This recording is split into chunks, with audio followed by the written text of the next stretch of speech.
Parliament నియోజకవర్గాలపై BJP focus పెట్టింది. 10 సీట్ల లక్ష్యంగా స్టేట్ ఆఫీసులో లీడర్లకు దిశానిర్దేశం చేస్తున్నారు రాష్ట్ర వ్యవహారాల ఇన్ఛార్జ్ సునీల్ బన్సల్. ఎంపీ పోటీకి ఆసక్తి చూపుతున్న నేతలతోనూ పార్టీ పెద్దలు మాట్లాడుతున్నారు. ఇప్పటికే ఎన్నికల కోసం నియమించిన కమిటీలతోనూ మాట్లాడుతున్నారు ఇన్ఛార్జ్ సునీల్ బన్సల్. పార్లమెంటు నియోజకవర్గాలపై బీజేపీ ఫోకస్ పెట్టింది. 10 సీట్ల లక్ష్యంగా స్టేట్ ఆఫీసులో లీడర్లకు దిశానిర్దేశం చేస్తున్నారు రాష్ట్ర వ్యవహారాల ఇన్ఛార్జ్ సునీల్ బన్సల్.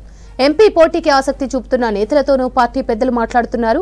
ఇప్పటికే ఎన్నికల కోసం నియమించిన కమిటీలతోనూ మాట్లాడుతున్నారు ఇన్ఛార్జ్ సునీల్ బన్సల్.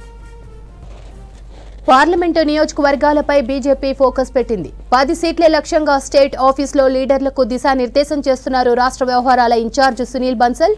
ఎంపీ పోటీకి ఆసక్తి చూపుతున్న నేతలతోనూ పార్టీ పెద్దలు మాట్లాడుతున్నారు. ఇప్పటికే ఎన్నికల కోసం నియమించిన కమిటీలతోనూ మాట్లాడుతున్నారు ఇన్ఛార్జ్ సునీల్ బన్సల్. ఇక దీనికి సంబంధించి మరిన్ని డీటెయిల్స్ శ్రీనివాస్ లైవ్ లో అందిస్తారు. శ్రీనివాస్, డీటెయిల్స్ ఏంటి? శ్రవంతి, వచ్చే పార్లమెంటు ఎన్నికల్లో 10 సీట్ల టార్గెట్గా భారతీయ జనతా పార్టీ వ్యూహాలు రూపొందిస్తుంది. గత నెల 28వ తారీఖున రాష్ట్రానికి వచ్చినటువంటి బీజేపీ అగ్రనేత అమిత్ షా రాష్ట్ర నేతలకు దిశానిర్దేశం చేశారు. 10 పార్లమెంటు సీట్లు గెలిచే విధంగా లక్ష్యంగా పనిచేయాలన్నారు. అట్లనే 35% మేర ఓటు శాతం వచ్చే విధంగా చూడాలని చెప్పి బీజేపీ రాష్ట్ర నేతలను ఆయన కోరారు. ఇక దీంతో ఎప్పుడైతే అమిత్ షా వచ్చి దిశానిర్దేశం చేశారో ఆ తర్వాత కూడా పెద్ద ఎత్తున భారతీయ జనతా పార్టీ ఒక గ్రౌండ్ వర్క్ చేస్తుంది. 10 పార్లమెంటు సీట్ల లక్ష్యంగా పనిచేసుకుంటూ వెళ్తుంది. అయితే ఈరోజు సునీల్ బన్సల్ వచ్చారు రాష్ట్రానికి. బీజేపీ రాష్ట్ర వ్యవహారాల ఇన్ఛార్జ్ సునీల్ బన్సల్ రాష్ట్ర నేతలతోటి సమావేశం అవుతున్నారు.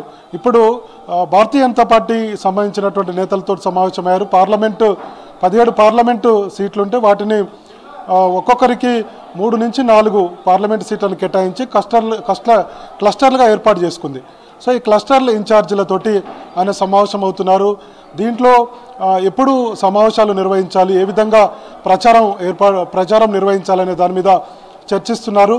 వచ్చే నెల 5వ తారీఖు నుంచి 14వ తారీఖు వరకు కూడా రథయాత్రలు చేయాలని చెప్పి భారతీయ జనతా పార్టీ నిర్ణయం తీసుకుంది. ఈ రథయాత్రలకు సంబంధించినటువంటి అంశాల మీద ఈరోజు బీజేపీ క్లస్టర్ ఇన్ఛార్జీలతోటి సునీల్ బన్సల్ చర్చిస్తున్నారు. ఇక మరోవైపు మధ్యాహ్నం తర్వాత ఒక 6 కమిటీలను ఇప్పటికే భారతీయ జనతా పార్టీ ఏర్పాటు చేసింది. ఈ 6 కమిటీలతోటి కూడా సునీల్ బన్సల్ సమావేశం కాబోతున్నారు. అందులో మెయిన్గా నవయువ ఓటర్ల కమిటీ, కొత్త ఓటర్లకు సంబంధించినటువంటి కమిటీతోటి సమావేశం కాబోతున్నారు. అట్లనే వికసిత్ భారత్ కమిటీ ఉంది. కేంద్ర ప్రభుత్వ పథకాలను ప్రజల్లోకి తీసుకువెళ్ళేటువంటి కార్యక్రమం ఆల్రెడీ కొనసాగుతుంది. ఈ కమిటీతో కూడా సునీల్ బన్సల్ సమావేశం కాబోతున్నారు. దీంతోపాటు శ్రీరామ మందిర దర్శన కమిటీ కూడా ఒకటి ఏర్పాటు చేశారు. ఈ నెల 29వ తారీఖు నుంచి కూడా అయోధ్య రామ మందిరాన్ని సంబంధించి దర్శనానికి సంబంధించి ప్రత్యేక రైళ్లను కూడా భారతీయ జనతా పార్టీ ఏర్పాటు చేస్తుంది. బీజేపీ కార్యకర్తలందరూ కూడా ఈ ట్రైన్లలో వెళ్ళబోతున్నారు. సో 17 పార్లమెంటు నియోజకవర్గాలకు 17 ట్రైన్లను కూడా ఏర్పాటు చేయబోతుంది. ఇప్పటికే తేదీలను కూడా భారతీయ జనతా పార్టీ ప్రకటించింది.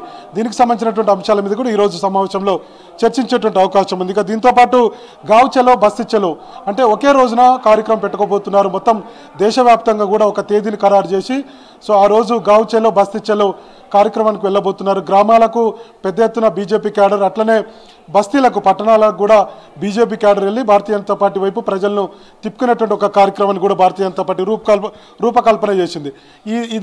ఈ కమిటీలతోటి ఈరోజు మధ్యాహ్నం సమావేశం కాబోతున్నారు. ఇక మరోవైపు 17 పార్లమెంటు సీట్లకు ఇప్పటికే తమకు టికెట్ ఇవ్వాలని భారతీయ జనతా పార్టీ రాష్ట్ర పెద్దలపై ఒత్తిడి తీసుకొస్తున్నారు. కొంతమంది ఇప్పటికే తమ బయోడేటాను కూడా కిషన్ రెడ్డికి అందించారు. సో అట్లా మల్కాజ్గిరి నుంచి ఈటల రాజేందర్ ఇప్పటికే టికెట్ ఆశిస్తున్నారు. మరోవైపు ఢిల్లీ పబ్లిక్ స్కూళ్ళు యాజమాన్యం విద్యా సంస్థల అధినేత మల్కా కొమరయ్య, అట్లనే బీజేపీ మేడ్చల్ జిల్లా అధ్యక్షుడు పన్నాల హరీష్ రెడ్డి, తర్వాత చాడ సురేష్ రెడ్డి, సామరంగారెడ్డి, ముఖ్యంగా సామరంగారెడ్డి ఈ మధ్యకాల సామరంగారెడ్డి, అట్లనే ఎన్ రామచంద్రరావు, మాజీ ఎమ్మెల్సీ ఎన్ రామచంద్రరావు, తర్వాత మురళీధర్ రావు, కూన శ్రీశైలం గౌడ్, వీళ్ళంతా కూడా మల్కాజ్గిరి పార్లమెంట్ సీటు ఆశిస్తున్నారు.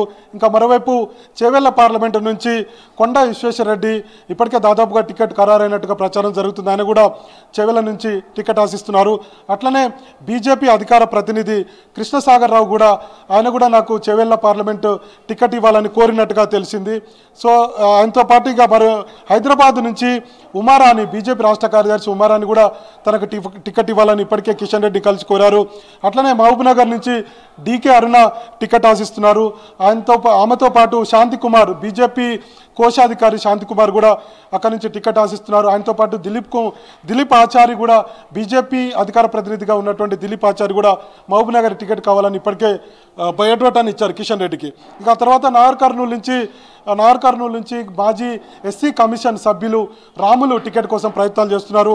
అట్లనే బీజేపీ ప్రధాన కార్యదర్శి బంగారు శృతి కూడా నాగర్ కర్నూలు నుంచి టికెట్ ఆశిస్తున్నారు. ఇక మరోవైపు భువనగిరి నుంచి మాజీ ఎంపీ బూర నర్సయ్య గౌడ్ ఇప్పటికే తనకు టికెట్ కావాలని బీజేపీ జాతీయ నేతలను అడిగారు. అట్లనే రాష్ట్ర అధ్యక్షుడు కిషన్ రెడ్డిని కూడా కోరారు. ఇక్కడ నుంచి Manohar Reddy BJP vice president Manohar Reddy కూడా టికెట్ కోసం ప్రయత్నాలు చేస్తున్నారు. అట్లనే బీజేపీ అధికార ప్రతినిధి రాణి రుద్రమాదేవి కూడా తనకు టికెట్ కావాలని కోరారు. ఇక వరంగల్ విషయానికి వస్తే వరంగల్ పార్లమెంటు నుంచి మాజీ ఐపీఎస్ కృష్ణప్రసాద్ బీజేపీ అధికార ప్రతినిధిగా ఉన్నారు. ఆయన కూడా టికెట్ కావాలని చెప్పి కోరుతున్నారు.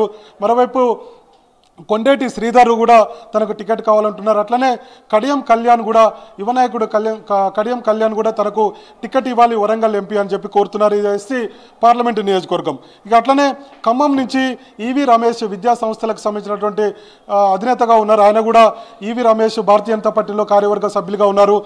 తనకు కూడా ఖమ్మం టికెట్ ఇవ్వాలని చెప్పి ఇప్పటికీ అధిష్టానాన్ని కోరారు. ఇక మరోవైపు మహబూబాద్ పార్లమెంట్ ఎస్టీ పార్లమెంట్ ఇది. ఇక్కడ నుంచి యాప సీతయ్య టికెట్ కోసం ప్రయత్నాలు చేస్తున్నారు. ఇప్పటికే కిషన్ రెడ్డిని వచ్చి కలిశారు. ముఖ్యంగా ఆదివాసీలకు అక్కడి నుంచి టికెట్ ఇవ్వాలని చెప్పి బీజేపీ అధినాయకత్వాన్ని కోరారు. ఇక మరోవైపు సిట్టింగ్ సీట్లు అయినటువంటి కరీంనగర్ నుంచి బండి సంజయ్, అట్లనే నిజామాబాద్ నుంచి అరవింద్, తర్వాత మెదక్ నుంచి గతంలో పోటీ చేసినటువంటి మాజీ ఎమ్మెల్యే రఘునందన్ రావు కూడా టికెట్ ఆశిస్తున్నారు. ఇక జైరాబాద్ నుంచి ఆకుల విజయ, బీజేపీ అధికార ప్రతినిధి రచనారెడ్డి, ఆలే భాస్కర్, అశోక్ వీళ్ళు నలుగురు కూడా జైరాబాద్ నుంచి టికెట్ ఆశిస్తున్నారు. మరోవైపు పెద్దపల్లి నుంచి ఎస్సీ పార్లమెంట్ సీట్ ఇది. ఇక్కడ నుంచి ఎస్ కుమార్ గతంలో పోటీ చేశారు. కొన్ని రోజుల నుంచి కూడా ప్రయత్నాలు చేస్తున్నారు. ఈ మధ్యనే ఆయన పార్లమెంట్ పరిధిలో ఉన్నటువంటి ఒక అసెంబ్లీ నుంచి కూడా ఆయన పోటీ చేశారు. తర్వాత సికింద్రాబాద్ నుంచి కిషన్ రెడ్డి సిట్టింగ్ సీటు, అట్లనే ఆదిలాబాద్ నుంచి స్వయం బాబురావు, అభినవ సర్దార్ అని చెప్పి ఎస్టీ సీట్ వాళ్ళు కూడా ఎస్టీ నాయకులు వాళ్ళు కూడా ప్రయత్నాలు చేస్తున్నారు.